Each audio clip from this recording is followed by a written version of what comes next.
Salut tout le monde, dans cette vidéo on va regarder l'action ASML dont le cours a baissé de 20% en une journée. Donc on va regarder à quoi c'est dû dans les résultats qu'ils ont publiés, et puis est-ce que je vais acheter du ASML du coup à ce prix-là, et qu'est-ce que je ferais si j'en avais. Donc regardons ici. Alors, donc ils ont annoncé un chiffre d'affaires pour le troisième trimestre 2024 de 7,5 milliards. Ce qui est au-dessus de ce qu'ils avaient prévu, donc pour l'instant pas de problème. Ensuite, ils ont annoncé pour 2,6 milliards d'euros de commandes. Donc ça, les commandes, c'est simplement de l'argent qui n'a pas encore été encaissé, donc qui n'est pas encore compté comme du chiffre d'affaires, comme du revenu. Mais ça permet d'avoir une idée du revenu futur, et donc de la croissance à court-moyen terme. Et ce nombre, la prévision, il était censé être de 5 milliards d'euros. Et au final, c'est 2,6, donc divisé par 2. Donc ça, c'est une des raisons pour lesquelles l'action a perdu 20% en une journée. Ensuite, si on descend un petit peu, ici, il nous donne la prévision de chiffre d'affaires pour l'année complète 2024. Et il prévoit 28 milliards de revenus. Et si on compare ça au chiffre d'affaires qu'ils ont fait en 2023, c'était du 27 milliards 558 millions. Et là, il prévoit 28 millions, donc ça veut dire pas de croissance, ou quasiment aucune croissance de 2023 à 2024. Donc c'est à prendre en compte, surtout pour le côté valorisation, qui dépend beaucoup de la croissance de l'entreprise. Et on réutilisera ce nombre-là quand je ferai la valorisation un peu plus tard dans la vidéo. Euh, Ensuite, si je descends un petit peu... Donc ici, c'est pour les prévisions pour 2025. Donc là, ils nous disent que lors de leur Investor Day en 2022, ils avaient anticipé un chiffre d'affaires 2025 entre 30 et 40 milliards. Et finalement, aujourd'hui, ils s'attendent plutôt à un chiffre d'affaires entre 30 et 35 milliards. Donc la moitié basse de ce qui était prévu initialement. Et donc ça, c'est la deuxième raison pour laquelle ASML a perdu 20% en une journée. Et juste après, on va aussi voir ce que donne la valorisation si on prend ces chiffres-là de 2025. Donc, passons justement à cette histoire de valorisation.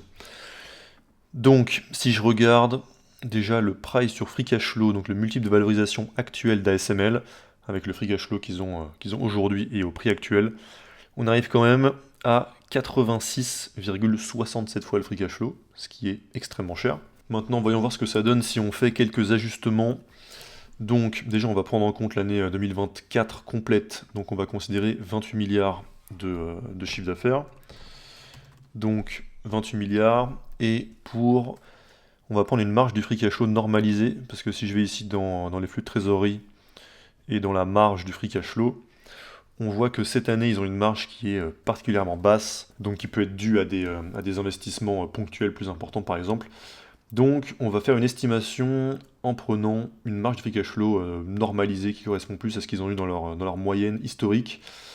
On va prendre plutôt généreux, on va mettre 22%, on va dire 22%, donc on arrive ici, de marge du free cash flow, donc je fais 28 fois 0,22, et on va diviser ça par le nombre d'actions pour arriver à un free cash flow par action normalisé pour 2024.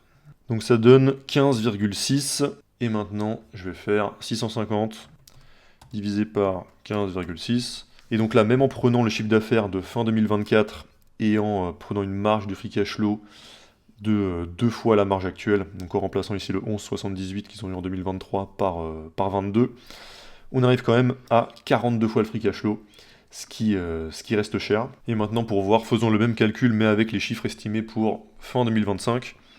Donc ce serait comme un forward price au free cash flow.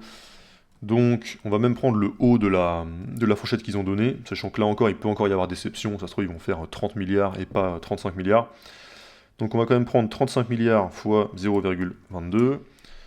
On va estimer que le nombre d'actions sera le même, ce sera probablement à peu près le même, et ça bouge pas très vite. Donc divisé par 394, on arrive à 19,5 de free cash flow par action, et donc 650 divisé par 19,5, ça donne un price sur free cash flow de 33,33 pour les chiffres de fin 2025. Donc, ce qui fait encore une fois très cher. Et donc là, on a encore un exemple de ce qui se passe quand il y a d'énormes attentes sur une entreprise, avec des niveaux de valorisation qui impliquent que ces niveaux de croissance-là vont limite jamais s'arrêter. Et les entreprises elles-mêmes alimentent ça, puisque là, par exemple, ASML avait annoncé un chiffre d'affaires 2025 entre 30 et 40 milliards. Au final, en 2024, ils annoncent que ce sera finalement 30 à 35 milliards. Et comme on avait des énormes attentes jusqu'à 40 milliards qui étaient inclus dans le prix, donc dans les attentes des investisseurs, et bah, à la moindre déception, ça donne ça. Donc du moins 20% en une journée. Maintenant du moins 37% en quoi on est quand là? Août, septembre, octobre, en 3 mois. Et donc là, pour moi, dans le cas d'ASML, même si ça reste une entreprise de très bonne qualité, avec un très bon moat, qui sera sûrement toujours en forme dans 10 ans, dans 20 ans, dans 30 ans, on n'est pas dans le cas d'une baisse de cours irrationnelle. Pour moi, là, on est dans le cas d'une baisse de cours qui vient simplement d'un retour à la raison, puisqu'il y a eu avant un excès dans l'émotion. Et comme on l'a vu juste avant avec la valorisation, pour moi, aujourd'hui, ASML est toujours pas cher. Donc, j'achète pas d'ASML aujourd'hui à 630 euros. Et puis, si j'avais déjà du ASML en portefeuille, déjà, je ferais très attention à ne pas vendre dans la panique.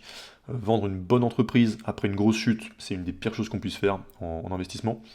Et puis après, si j'avais acheté à une bonne valorisation, pour moi, là, il y aurait juste à rien faire, quoi, juste à regarder. Et puis, si je m'étais fait un peu avoir et que j'avais acheté à cause de la hype, bah pareil, je pense que je ferais rien et j'accepterais juste que cet investissement que j'ai fait me rapporte moins que ce que j'avais imaginé qu'il me rapporte.